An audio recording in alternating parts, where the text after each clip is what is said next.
Ratu cantik ini tidak memiliki kesalahan, tapi akan dipenggal. Ini karena peraturan raja, yang ingin menjaga kesucian ratu. Setiap hari dia menikahi satu orang ratu. Keesokan harinya ratu itu akan dibunuh. Raja Baghdad memiliki banyak wanita, tapi wanita-wanita ini tidak ada yang dia cintai. Raja hanya mencintai ratunya. Setiap hari raja mengungkapkan rasa cintanya.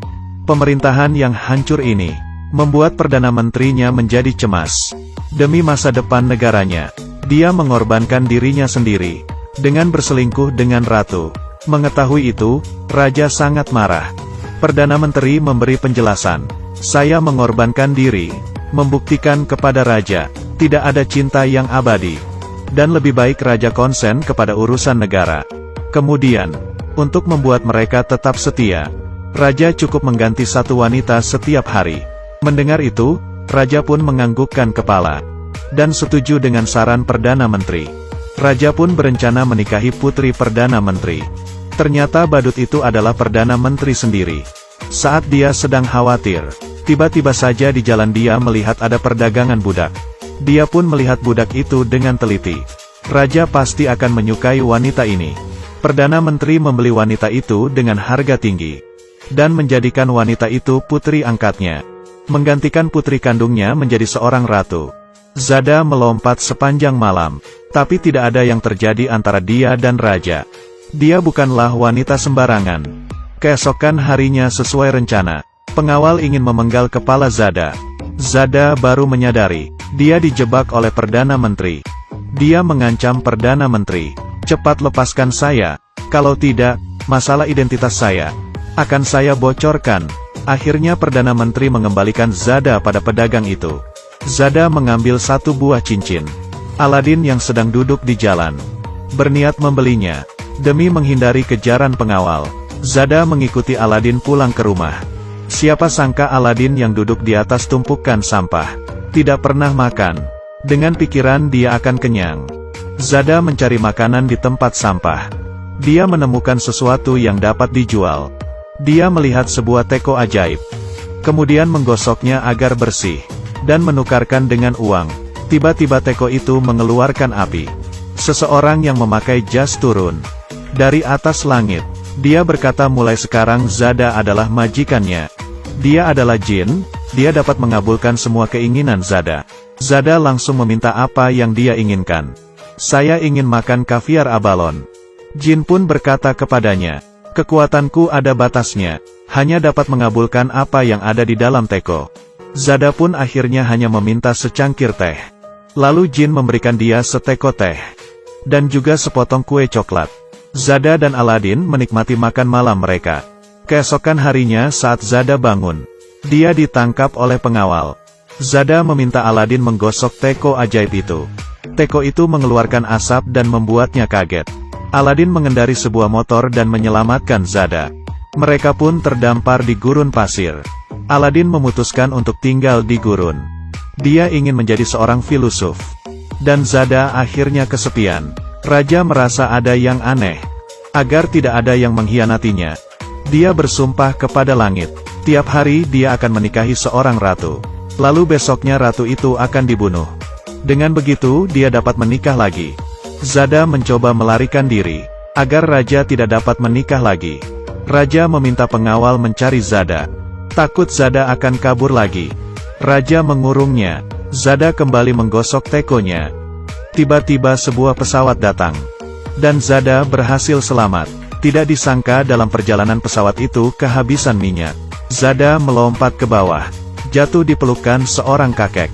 Kakek ini melihat Zada dan merasa tersentuh. Dia mengajarkan Zada tarian. Zada yang memiliki bakat membuatnya cepat belajar. Mereka pun menari dan menghasilkan uang. Ternyata saat sedang menari, pengawal mengejarnya. Zada dan kakek melarikan diri. Dengan sebuah perahu kecil berlayar ke tengah pulau. Tiba-tiba kapalnya bobrok. Mereka hanya bisa duduk di atas papan, menunggu penyelamatan. Di sisi lain, raja masih mencari Zada. Dia belajar berkomunikasi dengan seekor burung, berharap burung ini dapat menemukan Zada. Raja bahkan mencari penyihir, dan melihatnya dari bola sihir. Di mana Zada berada. Zada mengajak kakek masuk ke dalam teko ajaib, lalu pergi ke abad ke-20 di mana Jin berada, dan melihat acara TV. Jin mengembalikan mereka. Perjalanan pulang mereka mengalami badai kencang. Kakek terjatuh ke dalam air dan mati. Zada bertahan di tengah badai selama 1 malam. Keesokan harinya dia bertemu dengan kapal yang lewat. Dan dengan pengalamannya, dia mencari pemandu kapal. Berpakaian seperti seorang kapten kapal. Tubuhnya berubah seperti pria kuat. Awak kapal menuruti perintahnya. Setelah kapal sampai di tepian, Zada yang kelaparan, mencuri buah di sebuah istana. Tidak disangka pemilik istana itu adalah raja. Raja telah menunggunya selama setahun. Menunggunya kembali. Dia ingin Zada menyukainya. Zada terharu mendengarnya. Memakai pakaian ratu, dan berbaikan dengan raja. Raja melepaskan tahtanya, dan pergi bersama Zada. Mereka berkelana selama 1 tahun. Membuat mereka kehabisan uang. Raja pun berubah menjadi seorang pesulap. Dia belajar cara menyulap demi mencari uang. Perdana Menteri datang mencarinya. Dia berharap raja mau pulang bersamanya. Sekarang raja hanya ingin hidup bersama Zada, dan tidak ingin pulang menjadi raja. Perdana Menteri mencuri teko ajaib. Dia memberitahukan ke semua orang Zada seorang penyihir, dan Zada telah menipu raja. Semua orang pun mempercayainya. Karena itu, Zada pun ditangkap, lalu dikirim kembali ke istana. Perdana Menteri berubah menjadi jahat. Dia meminta kepada Jin untuk menghilangkan raja, agar dia dapat menguasai dunia. Teko ajaib jatuh ke dalam laut. Perdana Menteri kembali ke istana. Dia mengumumkan bahwa raja sudah mati. Dia akan menggantikan posisi raja. Di sisi lain, ikan di laut menelan teko ajaib itu.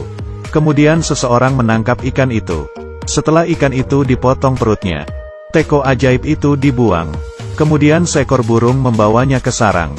Burung itu menyalakan teko. Lalu Jin bergegas mencari Zada. Melihat Zada dalam bahaya, Jin memindahkan tentara penyelamat. Keesokan harinya saat Zada akan dipenggal, Zada dengan tenang bersandar di atas papan kayu. Eksekutor merapikan rambut panjangnya. Seorang anak kecil bertanya, apa kesalahan yang dia lakukan? Tapi tidak ada yang tahu. Zada mengangkat kepalanya, kemudian menceritakan pengalamannya. Ternyata kisahnya terlalu menarik. Pengawal meletakkan pekerjaan mereka, duduk dan mendengarkan ceritanya. Saat kisah itu akan berakhir, Perdana Menteri datang, meminta pengawal cepat memenggalnya. Semua orang protes. Kita ingin mendengarkan kisah. Zada menyerah. Dia meminta eksekutor segera memenggalnya. Tapi eksekutor tidak dapat melakukannya. Semua orang menangis. Akhirnya Perdana Menteri sendiri yang mengeksekusinya. Saat bersamaan Raja dan Jin duduk di atas karpet ajaibnya, dia muncul di hadapan semua orang, mengungkapkan kejahatan Perdana Menteri, dan menyelamatkan Zada. Akhirnya Jin berubah menjadi Perdana Menteri. Semenjak itu Raja dan Zada hidup bahagia selamanya.